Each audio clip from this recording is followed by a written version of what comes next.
Boy, I thought that band was going to play for another 15 minutes. We didn't have to talk and just listen to the music. Fortunately, that's not the case. Uh, I'm generally pretty excited about this show. I really am.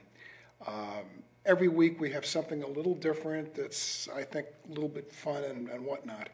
And tonight we're going to be doing something we haven't done in a long time. We're going to have not one but two guests at the same time. And as you'll see as the program unfolds, these guests are really saying something that hasn't really been said on this platform before. And they're going to close it in a way you've never seen closed, at least not on Activate Worcester. So, two wonderful guests that I have. The first, to my extreme right, is Ricky Ayana. And Ricky is a young man who you're going to get to meet over the next half hour, if you will. This is his first baptism under fire and being a major superstar on TV. And he's got something to say. And next to Ricky is a return star to our show, Jackie Kostas. Jackie has been on.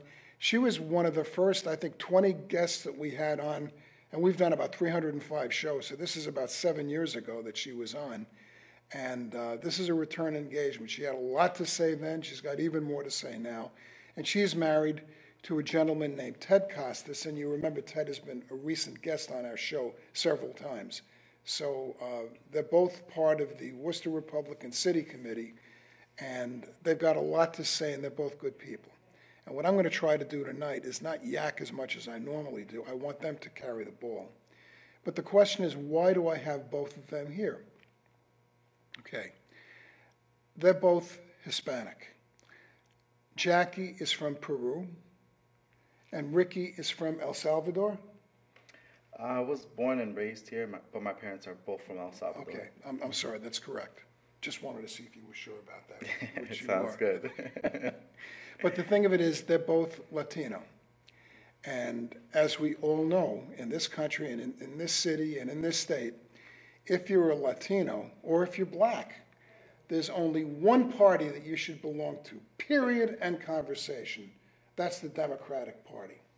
Because the Republican Party is loaded with white racists that have no interest in anybody that's other than lily white and rich. That's the story, okay? Thank God not everybody buys that, and not these two people. And they're going to tell you why in a minute. And I'll begin with Ricky, because he's the new boy on the block. I met Ricky at one of the meetings, I think about 2 months ago, whatever it was. And I was very interested in why he chose to be here. I thought he was just attending the Republican City meeting, which he did, but he was also a member, which I hadn't been aware of. And my question to you is, why did you do both? Why did you decide, first of all, to attend the meeting, to be a Republican, and to be actively involved? And incidentally, one of the things that these people are doing, yes, they're active in the city of Worcester, but beyond that, they're also active in statewide races, such as the race for governor and so on and so forth. So they're really into this thing big time. And with that as a backdrop, again, why a Republican? Well, first and foremost, I just want to thank you again for this opportunity to be here and speak on this situation, because I feel like it's definitely something that we need to speak about in regards to what's been happening in Worcester. Of course, we're in a blue state, and that makes it at times feel a little bit more tough, because there's a lot of pushback when there's a different perspective. So the reason why I got involved is because I stand for the American values, which is, for family, for freedom, and I love this country. I was born and raised in Worcester. I've always loved Worcester, and growing up, I didn't always have that mentality, though. And let me explain. Please. So with the Democratic mindset and my upbringing, I thought I was doing things right, such as, voting for them, looking up, following them, thinking, okay, these are the leaders, they are making a change. But what I really didn't understand is what type of change were they doing. And so I feel like now that I'm a lot more I guess, mature and older. I mean, I'm still young, but I have a lot left to learn. And so I think that now was the opportunity to really get involved. And so that's why I'm thankful for Jackie, who really like gave me that insight of the Worcester Republican City Committee, to really get engaged into the opportunities, to really learn what's going on in the city and how to like make your voice heard. I really, all I can say is we're the ones that are lucky to have you as opposed to the other way around. That's number one. And I'm not saying that as sheer puffery. That's just an observation. It's the truth. But folks, the thing that he said about being an American, there were about 4 or 5 key points. That's got nothing to do with party, nothing to do with Democrat, Republican, Libertarian, Rainbow Party, any of that stuff. Being an American. And I'd like you to repeat those again, please. Sure. So, I mean, I stand for the American values, and so I love this country that I was born and raised in, and I stand for freedom.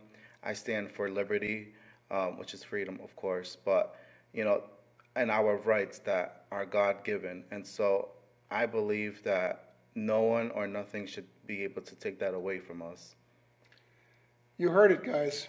That says it all. And if there are people out there of different persuasions, including Republicans who may not agree with that, well, that's unfortunate. I could think of some other words, but we're on TV, so I don't want to, be put in jail for this. But he said it succinctly, perfectly, and hit it right on the head. And once again, it's a big umbrella, and that's what he's reaching out for people to be Americans, period. Now, my friend to my immediate right is Jackie. And as I say, she was on several years ago.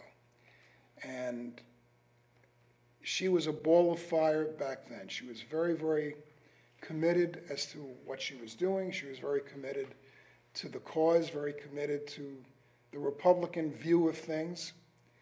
And also, the other part of this thing, she also happens to be a female, which you guys probably have noticed. Now, once again, she's quote-unquote an immigrant, Latino, and a female. What does that equal? Democrat, right? Democrat. So what's wrong with you? Why are you not in step with the Latino or Latina female Democrats who are immigrants as well? Why not? What's wrong with you? Well, Ron, thank you for inviting me. Anytime. It's my pleasure to be here and explain why is a woman, Latina, a Republican. I left Peru when Peru was crumbling under the socialist government. Okay, I recognize the language the socialists they use is exactly what the Democrats use to manipulate the people's mind, and that the Latinos think that Democrats means democracy. Mm-hmm. I became a citizen 2008. Then I pay attention closer to the parties. I never, for some reason, liked the ideology of the Democrat Party. Mm-hmm. I always was, how you say, like the Republican ideology. Mm-hmm. So 2008, in Sam's Club, when I used to work, I always talked to my coworker about politics. And she took me to the very first Tea Party, 2008, April 15. Mm-hmm. So we went to downtown to Tea Party rally, and I love it. Yeah. I love it. My husband at that time was a Democrat, okay? But I was following the meetings with the Republicans and Tea Party meetings, learned a lot for the candidates, the people involved. People think the Republicans members are how you say, rich, wealthy. No, they're people like us that represent us. And I found the Democrats very far not in touch with the how you say, with the working class at all. I've seen the administration all the time adding regulations and taxes, which they should do it the opposite. And I watch the Republicans governors in other cities, they run better, they are better administrators than the Democrats in the cities. The cities are chaos when the Democrats are in charge. So for those many reasons, I never was a socialist mind, never, and I always be the right wing. Which is, that's an interesting comment, right? Everything you said is interesting. But just to pick up on the quote-unquote right wing, if you watch any of the major outlets other than Fox and Newsmax, whenever they say right wing, it's almost like they're sneering at you, you know, oh, right wing, evil, okay? Yes. Progressives are good. One of the things that the Democratic Party has done, first of all, let's go back a little bit. The Democratic Party really goes back, if you trace it, to before 1900. And when I say the party itself, the philosophy of the progressive movement, it goes back to about 1900, so it's well over 100 years established, and it is very established. And the basic concepts of it go back to Karl Marx, okay? And Karl Marx has, among other things, two very strong, if you want to call them acolytes, that have carried his water for him, okay? One, in fact, I'll just focus on one, was somebody called Saul Alinsky. Saul Alinsky, among other things, put together a book that everybody should read, and it's available everywhere. I read some chapters of Saul It's amazing. Alinsky. It's called Rules for Radicals. Yes. And the next time we have our next session, he has 8, I'm going to call them commandments, of what need to be done to destroy America, okay? And this book was written in the 60s, so it's written over 50 years ago, okay? And it's almost like a football team finding the other team's playbook, because everything that they're going to do is right out there for you. Every one of those points are in that book. But as I say, I'll cover those the next time that we do a show. But it's absolutely frightening to see the way this is going. But this is not something that's happened overnight. This has been a sustained march. And the enemy of communism, okay, is capitalism. They hate it. Yes. If they can destroy America, they got the world the way they want it. Because all of this is all about power.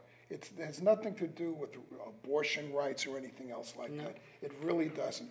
These are all, and you'll read about this, Stalin called these people useful idiots. Right. And divide and conquer. Make everybody feel that the man is against them, and the only way out is to go with the socialists or the communists. And they're cute enough to come up with the term progressive, because who doesn't want to be progressive? Everybody thinks of themselves as moving forward, as being progressive. But progressivism, as it is now, really means progressively over the cliff. That's where they're taking this country and, in essence, this world. And we can either roll over like sheep and wait to be killed, or we can kick them right back. And that's exactly what has to happen, period. Whether they're black, white, green, gay, straight, doesn't matter. And the faster people understand this, the better off they're going to be. Now, one of the other things that I know you guys are doing, you're actively involved with the local races, local meaning citywide races, but we also have some very significant statewide races, okay? Tell me where you guys stand and what are you doing to move those things forward? Going back about No, go. Saul Alinsky, Yeah, the rules of the radicals. That's the Bible of Barack Obama. And yes, absolutely. I read a little bit Follower. of the He's a book. follower, and so is Yes. Hillary Clinton. Both followers. Yes, she met him. I know. Yes. So one of the last chapters I remember read that the focus was in the white middle class, because the white middle class, they need to make them guilty for the poor thing okay, to work in that group. Yep. The white middle class, which is the biggest group in this country. No? So, talking about what you're saying. The statewide elections. Oh, well, for a long time, Yeah.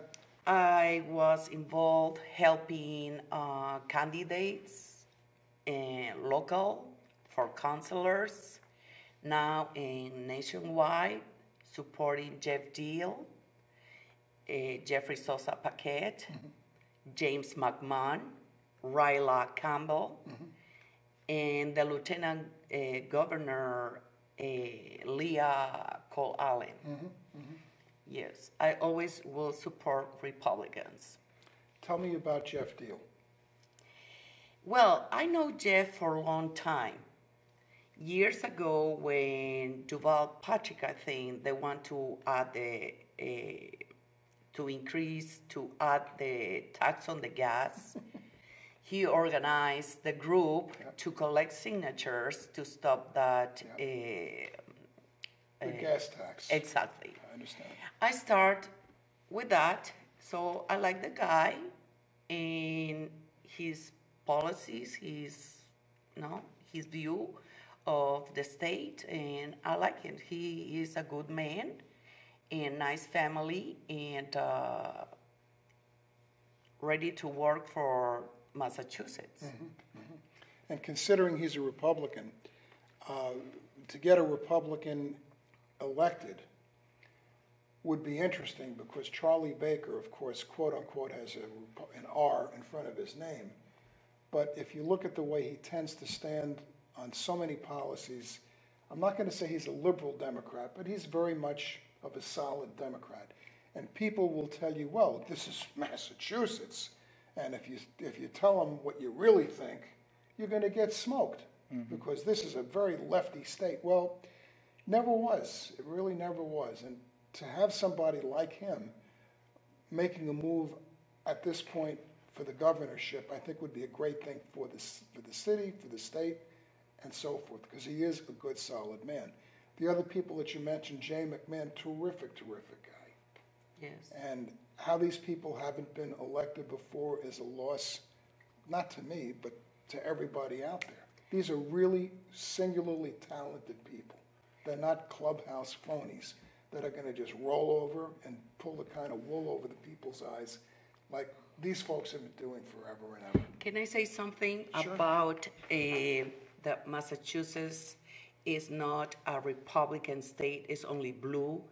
Well, I have a little experience for the presidential election.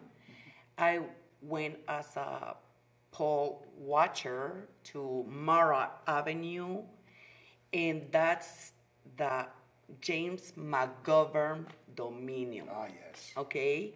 The people, when I get in there, didn't want us to be there.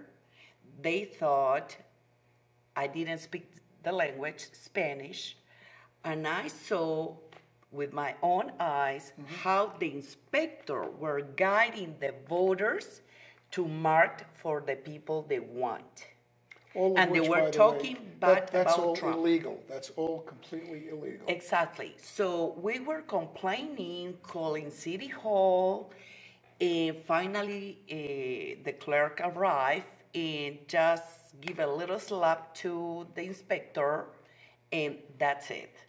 Okay, they were cheating in that location, in that precinct.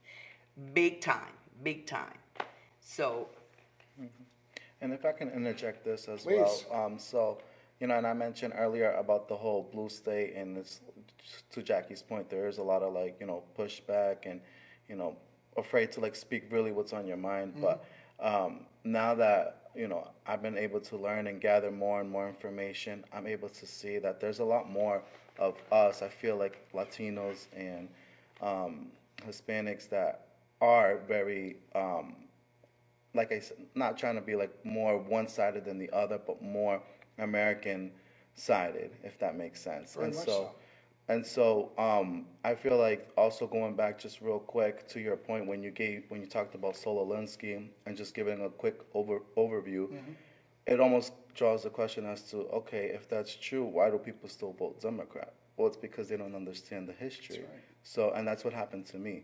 I was part of the, group that, okay, I'll just turn on the TV, listen to whatever is, being promoted, and, go from there. So it's important to really, right, and everything quick, and we don't just stop and take the time to really see, to, understand what's going on. Now, keep in mind this. You're coming to grips with this as an adult, as a mature adult. One of the things, and again, we'll talk about this when we get into the Alinsky thing, which is too big to talk about tonight. One of the major efforts that they've had is to take over education. Now, education doesn't mean just colleges and the wacko kids in college, and it doesn't just mean high school. It goes middle school, elementary school, and to some degree, kindergarten. In other words, what they're trying to do is brainwash the kids from the time they're this big to become activists, political activists, progressive political activists. So if you're a kid, let's say when you were 5 years old and 10 years old, and you just kept hearing the same story reiterated over and over again, and then you watch TV. When you watch TV, the news and all the other stuff is all one way. Why would you think differently? Because also the kids today are not really taught to do what they call critical thinking. They're just there pretty much to memorize the tests so they can get a good grade and move on. And it's a scary, scary place that we're in. In fact, not to go off topic, Pete Hegseth, who's a commentator on Fox, ex-Green Beret, all sorts of battle, smart guy, just came out with a book talking about the educational system and how frightening and how rotten it is, and how people of all political bents should be aware of what's going on. Because if they're not, their kids, basically, it's going to be Democratic indoctrination camps from the first grade all the way through college. That's where it's at, unfortunately. Now, back to the campaigning and so forth. Have you had much experience meeting people on the campaign trail? I still feel like I'm fairly new, so still learning. But by so far, seeing Jeff Deal, the way he presented himself at the standout and where he was able to, just have conversation with the Democrats who weren't agreeing with him, I felt like was an excellent example of, someone who really believes on what they stand for and actually has proven history of what he's been able to work for. Amen. Early in the show, when I introduced these folks, I said this would be a little different show, much different show. First of all, we've got two guests as opposed to the customary one. Early on, we used to have two. Plus, there'd be two of the commentators. It was myself and one of the other guys. And it was just, and 28 minutes flies like you can't believe doing this show. I have to say that. That's why we cut it back to one-on-one. And that's been more effective. So we haven't done two guests at the same time in a long time, and I like the format. It feels good. But the other thing I said is that we're going to be closing the show a little bit differently than we ever have before, okay? And what I'm going to do, I promise you, is do that, actually shut my mouth for a change, and I'm going to ask each guest to do their conclusion in their native tongue. And let's begin with Jackie. Latinos, si ustedes están viendo este programa, abran los ojos, abran los oídos No estamos por gusto aquí expresando nuestra opinión, tratando de despertar a más gente que podamos. La situación en este país está por un camino que no va a regresar más de como ustedes lo conocieron. Y acuérdense de esto, los Estados Unidos es el cuello de todo el mundo, porque de todo el mundo vienen aquí. Y si este país se cae, ¿qué va a pasar con el resto de los países? Y esto es cierto. Y no van a ir a tocarle la puerta a China para que les den ayuda. Piensen un poco. Y no se crean todas las mentiras que los demócratas tienen siempre que decirles para manipular sus mentes y sus sentimientos. Que viva los Estados Unidos. I agree. I actually picked up a couple words there too, so that's great. Now, young man, it's your time to close the show. Rock and roll. All right, sounds good. Go for it. Bueno, primeramente quiero decir de que este país de América es bendecido porque Dios lo ha bendecido. Y entonces hay que nosotros pelear, porque hay mucho esfuerzo en el lado del demócrata que ellos quieren cambiar esta nación para que no se vea como América. Entonces está en usted de buscar la información, ver qué es correcto y verdad y pelear con nosotros. Pelear como siendo activado en lo político, en votar y ver los issues. Se me olvida cómo decirlo, pero... Los problemas. Los problemas, gracias Jackie. Un poquito de Spanglish. Pero porque es importante porque si no uno va a seguir siendo lo mismo y los que están en la oficina van a seguir teniendo más y más poder y nosotros con menos y menos derechos. You can hear the dreaded music, folks. I'm sorry. All I can say to both of you is mas bueno. Thank you so much for what you did. Thank you. Thank And you. I certainly hope that everybody out there, regardless of what language they speak, heard the language that they came from the heart. Exactly. And take those points to the bank because they're coming at it the right way. Just remember, when people talk about those people, we were those people 100 years ago. We are a melting pot, and if we're going to succeed, we have to be one people, not 75,000 different types of people, period.